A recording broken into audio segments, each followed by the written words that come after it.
All right. Good morning, everybody. My name is Lauren Rodabat, and I'm the Marketing Manager at Gotham Technology Group. I'll be your host for today's session with Damballa, and want to thank you all for joining us. On the line, we've got Neil Lucy, one of Gotham's Senior Technical Architects, and Brian Foster, Damballa's CTO, to walk you through today's content, focusing on how you can predict cyber threats from big data. Before we begin, I just want to go through a few housekeeping items. To start, the webinar will run about 35 to 45 minutes and will include a formal Q&A session at the end. We will be recording the webinar in listen-only mode, which just means that you'll be muted for the entirety of the presentation to avoid outside interruptions. During this time, feel free to use the Q&A window located at the bottom right of your screen to submit any questions throughout the presentation. Neil and Brian will address them all at the end. Thanks again for joining, and Neil, please feel free to get started. Hey everyone, thanks again for joining. I'm Neil Lucy, Senior Architect at Gotham Technology Group, focusing on the security space. I'm excited to introduce the Damballa product to you. Damballa provides a great threat detection solution through not only its detection capability, but also through its ability to assign risk scores to events. This allows administrators to properly assess malware and other threats to their networks. In recent years, the advanced threat detection space has become a cornerstone of network security architecture, and the Damballa offering is a robust and effective solution for mitigating these type of network risks. Gotham Technology Group has many service offerings in the security space, and I would be happy to discuss these after the meeting. Now I'd like to hand it off to Brian Foster from Damballa. Great. Thanks very much, Neil. Well, hello, everybody. Good morning or good afternoon, or I assume it's probably still morning everywhere. I'm Brian Foster, and I'm the CTO at Damballa. And let me kind of do a little bit of a preview of kind of what I'm going to cover. I titled this kind of the Real-World Minority Report, because I'm going to give a little bit of a glimpse behind the scenes about how our product works and the way it works. And there's some similarities between how we work and what took place in the movie with Tom Cruise and the Minority Report. So I kind of use that as a launching pad, if you will, to talk a little about what Damballa does. Before I jump in, let me give a little bit of background about myself. I spent my first 21 years of my career working at Symantec Corporation, and spent my last 8 years there managing the enterprise endpoint business for them.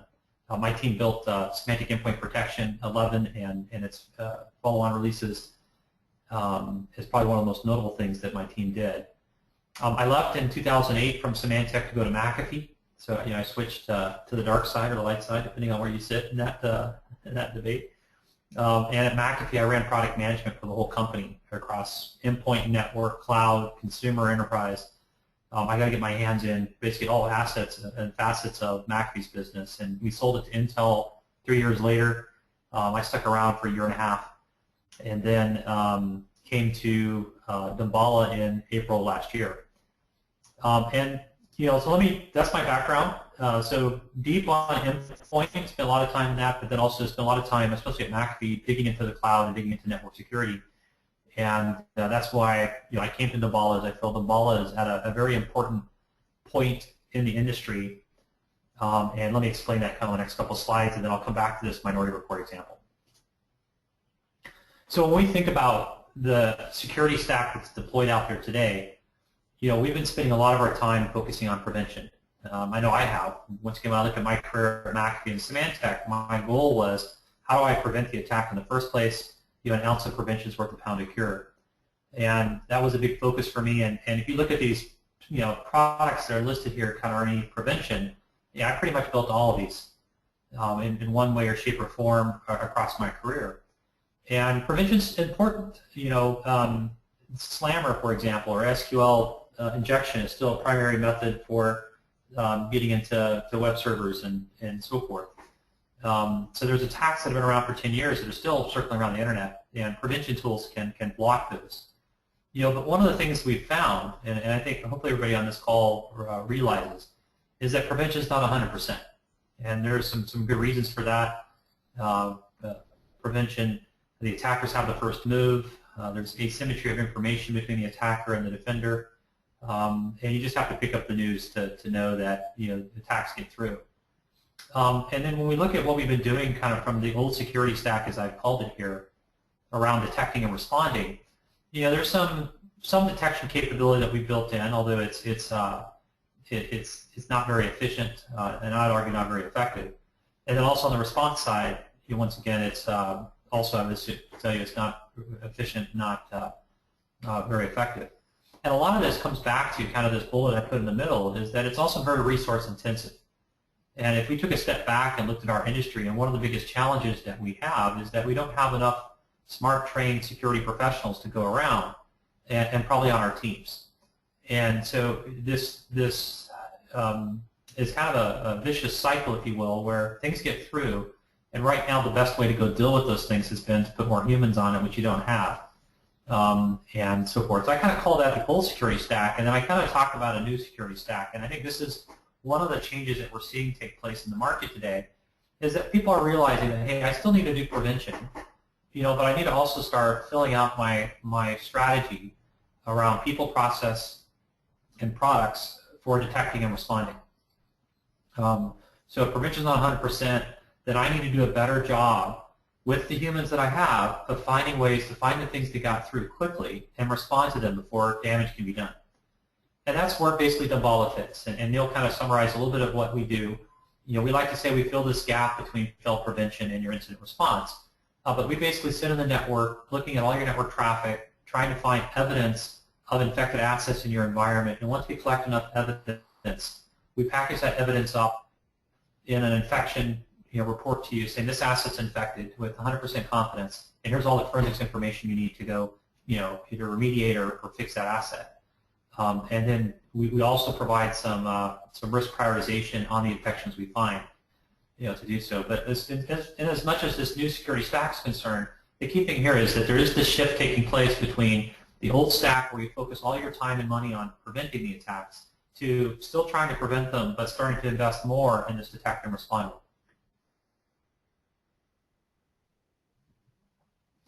This gives you, and this is the most detail I'm going to provide on our product, because I want to tie this back to the Minority Report and talk about a couple of the things we do and the science behind them, really to kind of hopefully whet your appetite, and to learn more, which obviously would be my goal is to talk to you individually in more depth about what Damballa can possibly do for you. But we basically have a product that's a platform for multiple detection engines and multiple what we call risk profilers. And this platform is important because there's, and one of the things I've learned in my career is there's no single thing you can do to protect yourself and detect everything. There are no silver bullets. There is not a single technology out there that will protect you. And so this notion of a platform means that we have 8 detection engines today, and I'm going to go through a couple of those in a minute, but we're working on more. Why? Because, once again, even Damballa doesn't detect everything. There's more things we can do to detect more threats that are out in the environment. And so more detection engines is critical. And so the product's built to be a platform of multiple detection engines and not relying on any single one. And there's this thing at the very bottom of this slide called a fail-safe case analyzer. And we use actually kind of legal investigations as kind of an analogy for how our product works. That each of these detection engines by themselves is not enough for us to say something's infected. We rely on corroborating evidence across multiple detection engines for us to get to the point where we say something's infected. And I'll explain a couple of these engines in a minute, but suffice it to say we can dynamically determine the reputation of a domain name as it's looked up. That will tell us a piece of evidence whether this is a suspicious activity or not. And if we can corroborate that activity with something else, then we go past maybe the suspicious line into what we think it's infected line. And so this corroboration across these detection engines is very important. One, it's part of this platform of multiple detection engines, but two, it allows us to also include engines that have weaker signal-to-noise ratios that by themselves would be too false positive prone, but when you combine them with this corroborative case analyzer, they can start to add evidence either for or against convicting an asset. And so these detection engines I'll talk about in a little bit. Once again, and of course in the product literature on our website, we go into greater depth on all of them. I'm going to just talk about the science behind a few of them, once again with an eye towards hopefully making you interested in learning more. The risk profilers are basically different attributes of the infection that help us determine if this is something a human needs to deal with right away or it's a lower priority. our largest customers may have an average of over 90 active infections at any one time, but they still need humans to deal with those. How do they prioritize the 90 and so they know which one they need to deal with first? And that's where these risk profilers come in and what we work on with the risk profilers and so forth. So with that said, this is the slide that talks about what our product is. I'm going to go into a little more depth on some of the science behind it. We basically send out attacker span. These 8 detection engines look for suspicious activity. If they find it, they corroborate enough of it, we'll tell you it's infected, and then we'll tell you its relative risks to other infections we see in your environment. So let me dig into how we do some of these things, because this is, being the CTO, I'm kind of the tech geeky guy. Some of the things that I'm pretty excited about because it provides a very, I think, future-proof way of doing detection and allows us to catch things that nobody else sees. And so the roots of our company are working with ISPs to actually help ISPs find botted computers in their networks. And that started in 2006, 2007, and we've been actually doing this for 7 years, where we actually work with ISPs to find botted computers. And we're a global company, but if we just looked at North America as an example, we see every day 55% of North American internet traffic where we're actually looking for infected subscribers for some of the biggest ISPs. We see 34% of North America mobile data traffic through some of our relationships with the wireless carriers and whatnot. And part of our relationship with those ISPs is we get back their passive DNS data on a daily basis. So passive DNS data is basically stuff that you see on the left side of the slide, which is basically the domain names that were looked up during that given day on the internet, and as well as the IP address that domain name translated to when that person looked it up, or in case if it didn't resolve the NXDomain record for it. So we get about 8 billion of these records a day coming from ISPs, and they all come into a Hadoop cluster in Atlanta, Georgia, where my office is. And that's one of the sources of data that we use in the machine learning systems that I'm going to talk through here in a moment that kind of help us with this minority report analogy of predicting an attack before it happens. On the right side of this, you see just malware. One of the other sources of data that we look at on the databases is just all the malware that's found out there. We subscribe to a lot of the same mailing lists where malware is shared.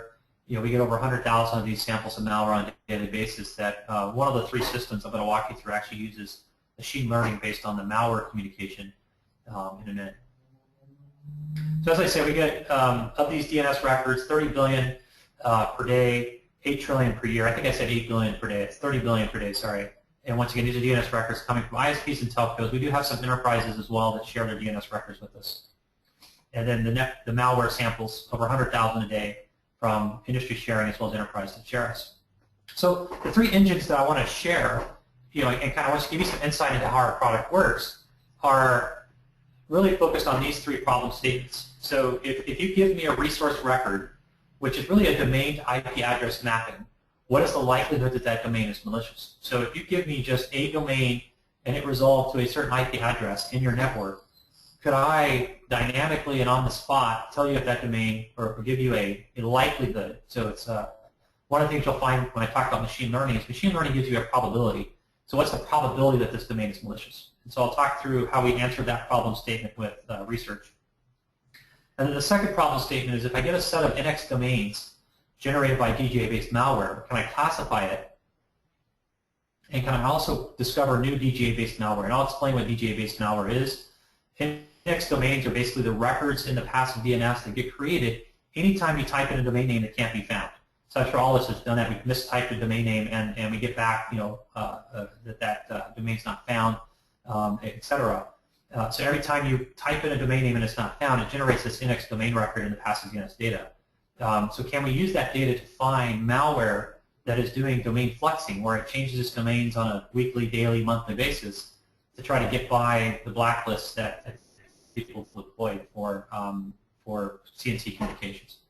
And then the third is by observing network communication of a malware family, can we learn its language and recognize future communication? Those are 3 of the problem statements.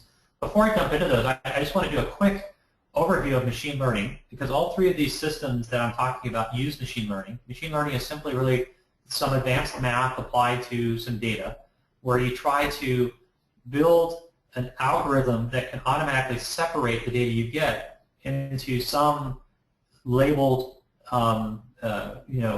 entity. So here's an example where I've got a graph on the right, and the ones in black are malware samples. That's malware. The ones in white are good. And in this case, we're using features to plot these things. And features are basically attributes of this network communications. So the y-axis here is how many malware samples looking up a domain. The x-axis might be blacklisted domains on a BGP prefix. There could be any number, and I'll talk about these features in a moment when we look at some of the engines. But the bottom line is we start to graph the data, and we try to find a way to build an algorithm that can allow us to automatically, when applied to the data, separate the data into ways we can describe the data and make it useful. So in this case, I built a graph, and this is a very simple plot between things that are black and things that are white. I can build a simple linear graph here that separates the two. That way, anytime a new dot shows up, based on where it fits on this line, above or below it, I can then classify it based on whether it's above and below. I can say the one obviously above is black and the one below isn't. Now, that was a very simple example, and that's something that we actually call supervised learning. In supervised learning, machine learning, we already know that the ones on the right are black, we know the ones on the left are white. So that when we build this function that can separate the two, then we can already label the one on the right and the one on the left. There's another form of machine learning called unsupervised learning, and in this case, we actually don't know what's black, what's white. We just have data that looks like this. But we can identify features in the data, and this is where the data scientist comes in, by the way. So we have 9 data scientists, and this is their job on a daily basis, is identifying the features that if they start applying those features to this data, you can then start to separate the data, or you create clusters in the data. And then you can, in some cases, manually, look at these clusters and then manually label them. And then once you've manually labeled them, you can actually apply supervised learning that we talked about earlier, so that you can take new data that show up and pop it into the, into whatever, when new data shows up. If it shows up where red is, then it's obviously a red, or the red cluster, yellow, and green. And so machine learning is basically a way of applying these mathematical functions to the data that helps you cluster it, label it, and then based on the label, do something about it. So I've got a team of people that I talked about. I don't think that we need to go there. So let's go into the 3 engines that I talked about and give you examples, and hopefully this kind of with that background of machine learning, we can go through it. So one of the first engines actually that Damballa created was a domain name reputation engine. So once again, if you can imagine that we see 55% of domain traffic in North America on a daily basis, and if we see that, we can look at that and build machine learning systems that can cluster, label, and fine-tune whether the likelihood that that domain name is malicious or not. Some of it is based on what we see in the domain name itself. Some of it could be based on the IP address or the internet infrastructure behind that domain name. So for example, here's 6 domain names that I just pulled out of the database. And if our domain reputation engine came up and said, what's the likelihood that this is a good domain, you can see that some of these have very high scores. Some of them have very low scores. Now, as I was saying earlier on, this is important. This becomes an indicator, but in and by itself, it's not enough for us to tell you that it's infected. But this becomes one of the pieces of evidence that we use in our kind of case analyzer to tell us that this domain and this traffic, therefore, comes from some infection. And in some cases, because sometimes it's common malware and the domain names that we know are definitely bad, this could be a 0. But once again, our goal here, and this goes back to the minority report, is we can tell you whether a domain name that's created right now, whether that's likely malicious or not, based on the way that this system works. And if I give you a little insight into how it works, and once again, this is this was actually somebody's PhD thesis, so I'm probably not smart enough to go into all the details on it. But what I do is I include the name of this research that was published in academia. It was called Notos, and you see it on the top left side of the screen. I say that because you can write that down, you can go Google it, and you'll actually find the gentleman who was the chief scientist at Damballa now. He's just one of the researchers now because he's also teaching over at Georgia Tech, a guy named Manos Antonakakis. But anyways, if you search on Notos, you'll find the actual published 30-page academic paper that explains this a little bit better. I'm just going to go through it briefly on how Notos works. So at the start of this diagram, we get these resource records that come in as passive DNS data that we get every day. And that's basically, once again, the domain names and the IP address pairing that came from ISPs, the enterprises, and everybody that shares this. That goes into a database on a daily basis. And then we have basically systems that run on it that extract features. And once again, features are the things that when you try to do machine learning, those are the things that you learn about. And what the features are things that, if I'm trying to classify birds, for example, and I want to be able to automatically identify if it's a bird or it's not a bird, things like does it have feathers becomes a feature that you would learn on, because if it has a feather, it's more likely to be a bird than not, because most birds have feathers. Now, once again, you could have painted some feathers or put some feathers on, a barrel, and that could. So you got to have other features as well. But anyway, so that's an example of a feature, and so there's three types of features that are extracted in this system of Notos. Some of them are based on the network information that we see. Some are based on the zone information, and some of it's based on. We also do pull in blacklists and honeypot data for some known bad evidence that we can compare it against to. And so we build a long list of features. There's 40-something features in this system that are pulled out of the data on an ongoing basis. And this system learns those features, and based on if we see these types of information in the domain name, this type of information around the whois data for the IP address, etc., all of that can end up pointing to that it's a poor reputation. And just to give you an example, so what some of the features might look like, and intuitively, I think you can understand a little bit of what the system can do. So I've got two lists of resource records here, one on the left from Zeus and one on the right from a valid Akamai Edge server. And you can look at this, and you can start to identify, well, there's probably some things that, I'm not a data scientist, but I can look at this and say, yeah, if it has these attributes, it's probably more likely to be good than bad. Now, not an absolute. Once again, we're dealing in probabilities here. But if you look on the right with the Akamai Edge, you can see that the top-level domain is consistent. It's all .NET. Second-level domain is consistent. It's all Akamai Edge.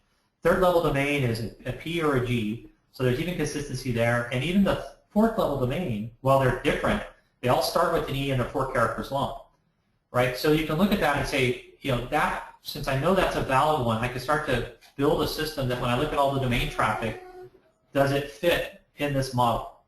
Such that if somebody built a new domain name that was e732.p.akamaiedge.net, then I would look at, with the data I've seen, I'd probably give that a higher reputation score because it already fits a model that we see on a daily basis. You can look at the IP address for Akamai Edge and say, hey, it's all consistent.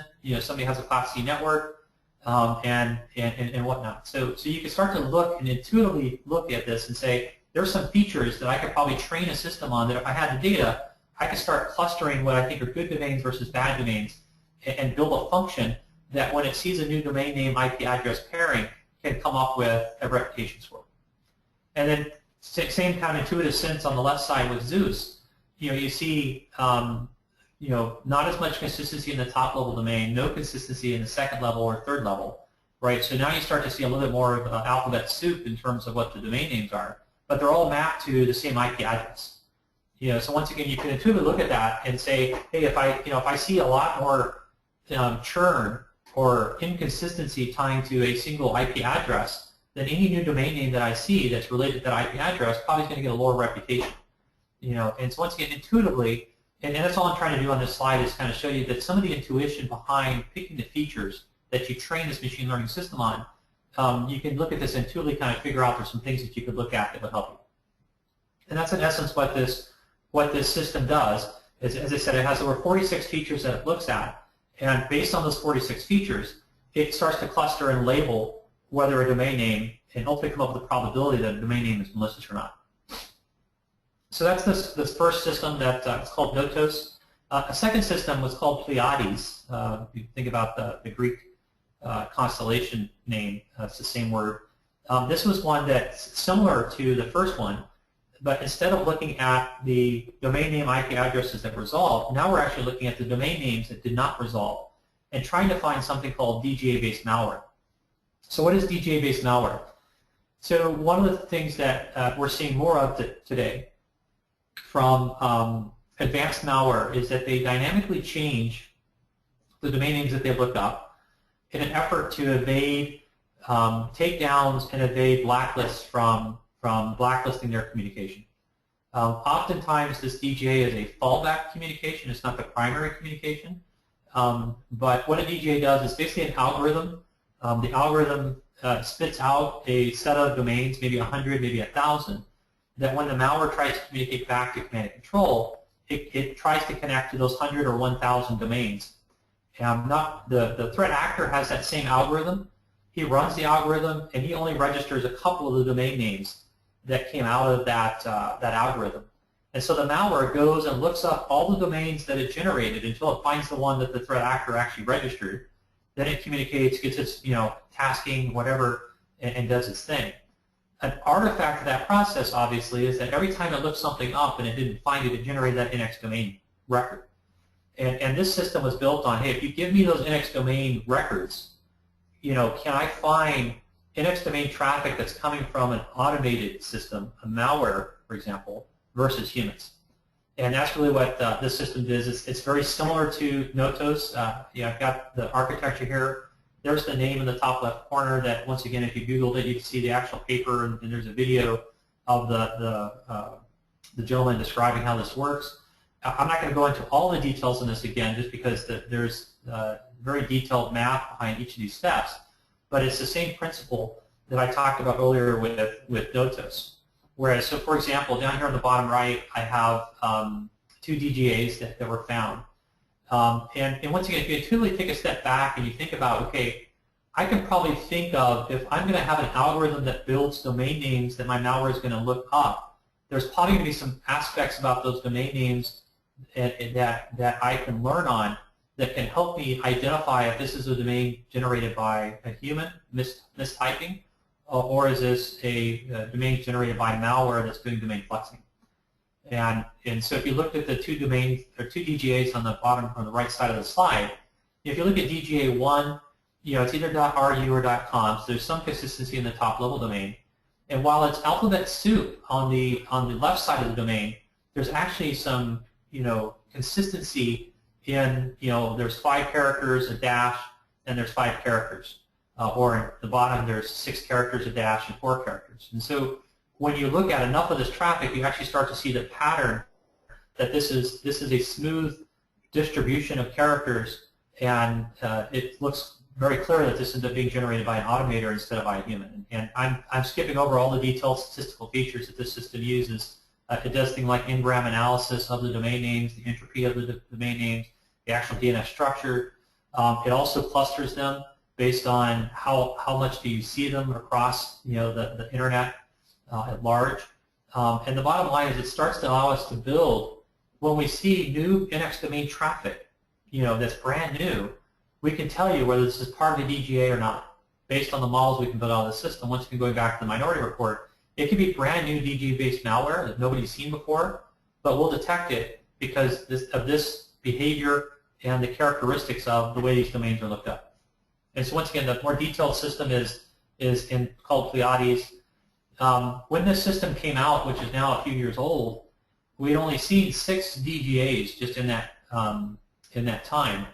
And then when we built this system, and we had collected like a year's worth of data that we ran this on, we've gone back and actually found 6 new DGAs. So just by building this system, Damballa had increased the known universe of DGAs by 2.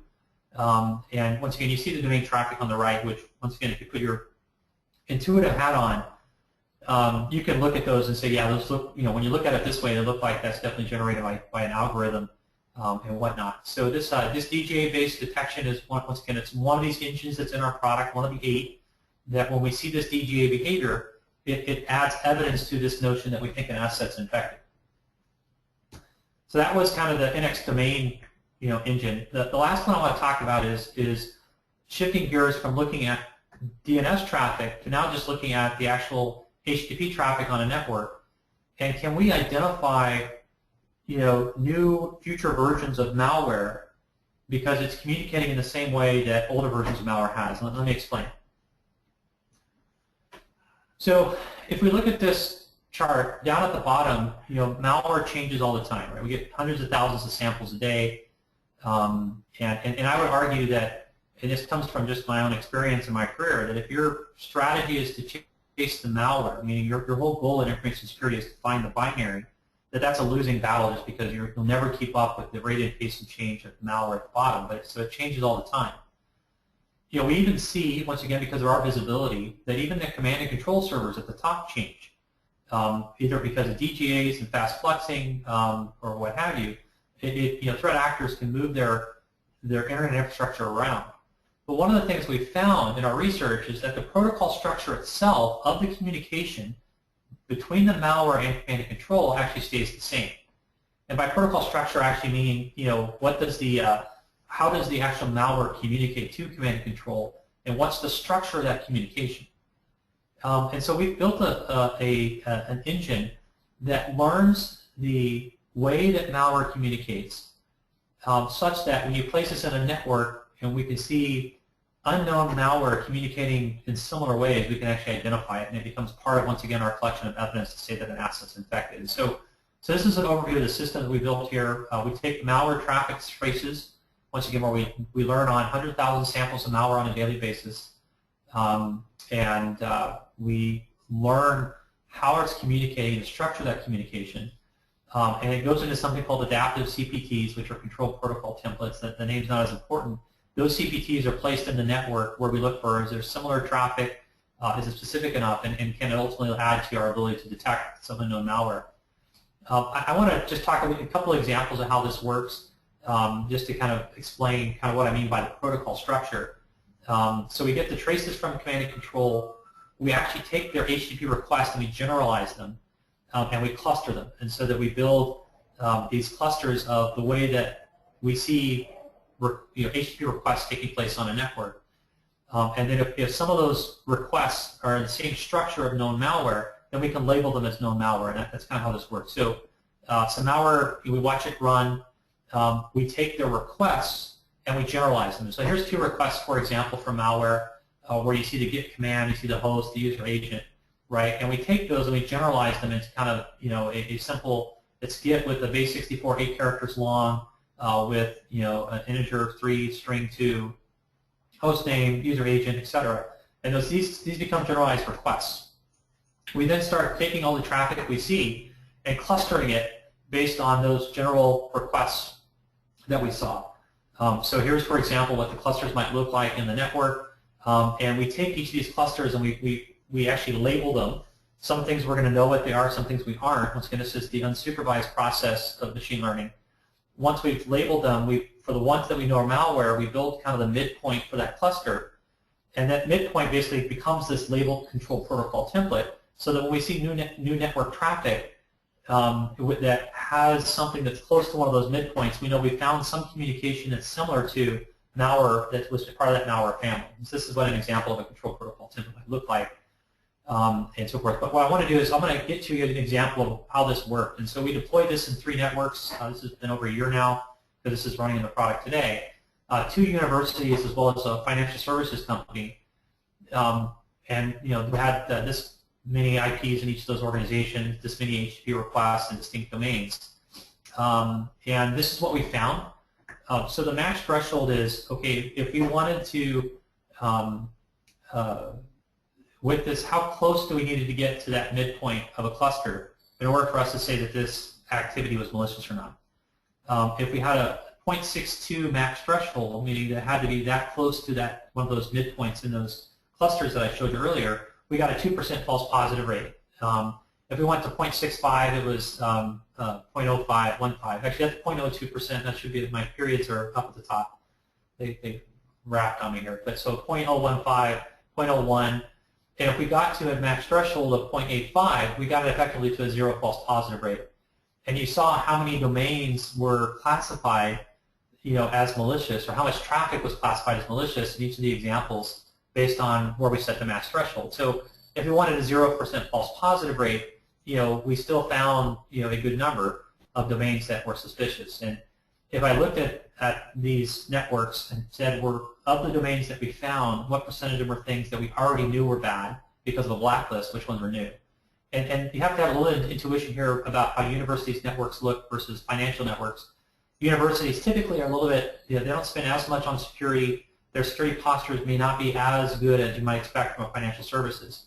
So you do find malware university networks that the world may already know about, et cetera. Whereas in a financial services network, obviously they spend a lot more money on security, and you would expect them to see, that if it's something that was already on a blacklist, that the financial services already has that blacklist deployed, and so we only saw new things in the financial services. But the bottom line I'm showing is just how effective this engine was for these 3 networks and whatnot. So deployed 65 networks and was highly effective, and so forth. So those are the 3 systems that I talked through, where basically we built systems that allow us to, at runtime, when the event happens, apply this machine learning systems that we built to identify, is it a bad reputation for the domain name? Is it DGA-based malware traffic? Or is this malware of a family communicating the same way? All 3 of these give us the ability to catch malware that nobody's seen before and identify it to a customer. And just kind of taking a step back out now of those 3 engines and talking a little bit more about Damballa as a whole, then this is kind of the process that we go through, and I talked about this up front. We get all this data coming into this engine, if you will, that's the Damballa research team, that we built all these machine learning systems on. And we have 8 engines in the product today. These detection engines plus the risk analysis and on the platform allow us to provide this ability to detect the things that get through, prioritize them for you, and allow you to make sure your humans are spending their things on the most important things first. And so that's really how I call this productizing research and whatnot. Now, one of the things that we don't stop with, giving your incident responders, here's the list of infected assets in the world. We also started doing some things to help you more quickly remediate or deal with this. And so you can pivot into your SIM forensics. We do a lot of integration with Splunk and ArcSight, QRadar. We also are doing integrations now with some of the enforcement points in the network. We've done some things with Forescout, with Tipping Point, Blue Coat. We actually have a lot more work that we'll be announcing here toward the end of this quarter around block and inform the network and endpoint. And we'll also have a lot of work with a lot of the services companies to help prioritize remediation. So that said, that is Damballa and 3 of our engines that kind of help us towards a minority report and identify attacks before they happen, or give you the information you need to reduce the amount of time it takes you to respond to them. That is all I have. So I think, Laura, I was going to hand it back to you. Yep, great. Thank you so much. That was excellent. I want to just remind everybody that we're moving into Q&A, so if you've got any questions, you can send them over to Brian and Neil through the window on the bottom right of your screen. Just give everybody a minute or 2 if they've got any questions. And then I guess in the meantime, Neil, Brian, if you've got any last thoughts for the audience, best ways to get in touch with you.